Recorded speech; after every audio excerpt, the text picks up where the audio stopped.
What is going on, everybody? So today I want to have a conversation about burnout and kind of what to do about it in the future and which investments I think are going to go kind of under the radar over the next couple of years that we're going to look back on and be like, damn, that we probably should have grabbed more of that, right? So before we get into that, I want to give you guys a little sneak peek because a lot of you did enjoy the ETB data.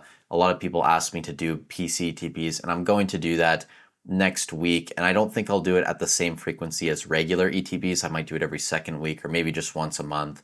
But I will give you a sneak peek. So we're going to look at the 151 PC ETB. These are going for around 470 on TCG Player. A 20% leg up for these would be $563.04. There are 16 ETBs on eBay listed below that price, and they're selling at 2 per day. That's excluding sealed cases also. So there have been a couple sealed cases that I've sold in the past week. So that number would be a lot higher if I counted those. But again, sealed cases of ETBs, I think you kind of have to consider those a different thing, especially the PC ETBs in the future. Those will be a lot rarer. So yeah, 2 a day selling. That's only 8 days of inventory basically before you see that leg up. And again, that's not a realistic number, but there aren't a ton of these PCTBs out there. I think the lowest listed on eBay though was $435, but then it jumped up to around $450, and then it constantly, like basically everyone was jumping up $10 or $15. And then after about 560, it jumped straight to around $600 and then $700. So there aren't a lot on the market after that, about 565, 570 range. But anyways, that is your sneak peek. I've had some people as well ask me to share this document. It might get to the point where I do sell access to this thing for like a couple bucks a month or something, or maybe just a one-time fee. I don't know. I would like to add a lot more value to a document like this before I even considered selling it. There's some things I want to automate. There's lots of notes I want to be able to add and just make the data look better. You guys can see it's kind of messy and all over the place right now, and there's only a couple weeks. So I would like to make this a much better document before I even consider doing that. But that might be an option in the future. And if that's something you consider being interested in, let me know in the comments down below. But to get into the conversation on burnout, I think a lot of us are burnt out, right? I'm starting to feel a bit burnt out, and that's probably just other things going on in my life right now too. Things are quite hectic, and I haven't spent as much time focused on Pokemon over the past, I'd say like 3 or 4 weeks right now. And I think a lot of people are the same. Journey Together came out. I think there was a lot more hype around Journey Together than what really we're seeing now. I think there's been a massive pullback. And you can see the box prices. That's not really a hot take, I don't think. But these boxes are sitting around $210. And for what Journey Together is, I think this is a fair price, honestly. We see Obsidian Flames around $215 a box. This is around $210. These are both smaller sets. I think Journey Together is a way better set than Obsidian Flames. And really, as the entire era, the SV era has gone on, sure, we got a couple good bangers early. We got 151. We got Paldea Evolve. But the back half of this era has been so much better. We've gotten Twilight Masquerade, Surging Sparks, Prismatic Evolutions, and we're also getting Destined Rivals, which we're going to talk about today. And I'm just going to say this. I think Destined Rivals is going to be a set in 4 to 5 years that a lot of people wish they got more of. And I think it could honestly be something along the lines of that like Fusion Strike, Chilling Rain vibe, where it looked promising. Maybe it just got overprinted. Maybe just the hype kind of wore out because other things came along, and it kind of went under the radar for a long time. I think Destined Rivals could be in that same situation. And if you guys remember, I mean, we got Chilling Rain. Then right after that, you got Evolving Skies, which is best set of the modern era, most people would agree. And then you had Fusion Strike come right after that. And for the longest time, people just didn't care about Fusion Strike. The box price slowly climbed up, supply dried up.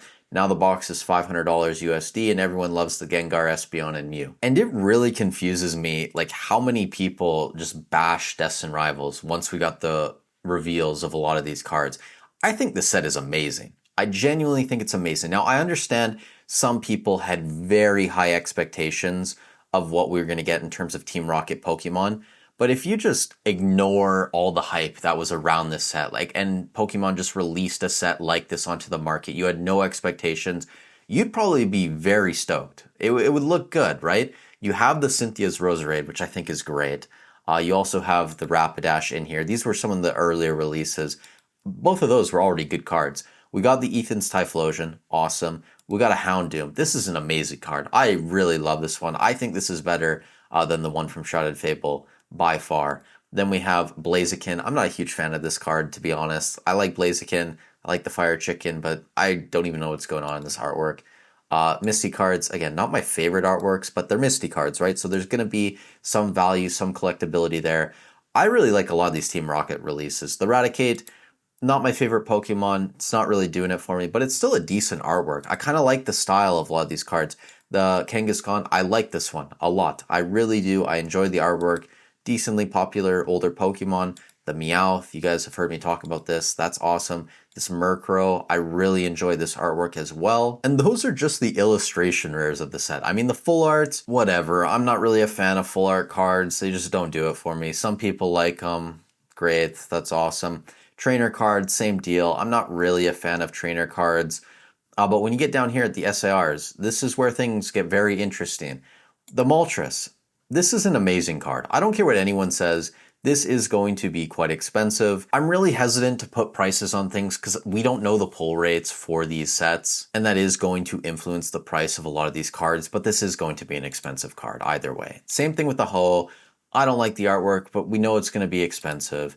You also have the Mewtwo. I called this a glorified full art. I still stand by that. I think it's such a boring card to look at, but it's going to be expensive because it's Giovanni and Mewtwo. And then you have Cynthia's Garchomp from Heatwave Arena. I really enjoy this card, but either way, that is 4 amazing SAR cards, and that's not even talking about the Nidoking. And you also have the Crobat, which could be a dark horse. I don't think it's going to be super, super expensive, but I get like the Ghastly vibes from Temporal Forces when I look at this card when you have the evolution line in there and stuff. So it really is cool. I enjoy looking at that card. Mass Bostiff, whatever, and then I can't even remember the name of this other Pokemon over there. But really, when you compare this set to anything like Chilling Reign, Fusion Strike, I think it goes toe-to-toe with these sets. I really do. Maybe Fusion Strike is a little bit more top-heavy with the Gengar and the Espeon. I think like the Mewtwo and then maybe the Moltres are going to be the top 2 cards from Destined Rivals. Ho maybe in third, something along those lines.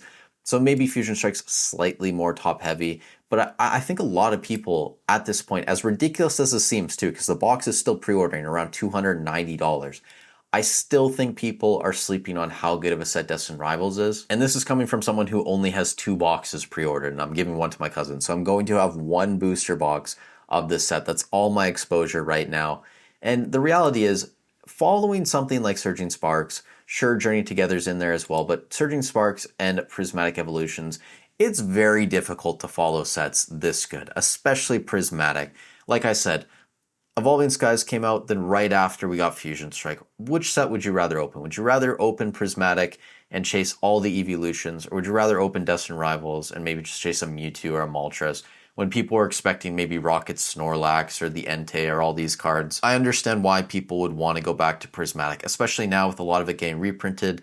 It probably being more available for consumers to purchase. There's just going to be an opportunity for you to get this product probably at a cheaper price than it should be at. But you guys let me know in the comments down below what you think. No video tomorrow. The election's happening in Canada. I'm actually working at one of the polling stations, so it's going to be like a 14, 15 hour day. If you guys are from Canada, make sure to go out and vote. With that said, thank you so much for watching the video. Stay safe wherever you are in the world, and I'll catch you in the next one.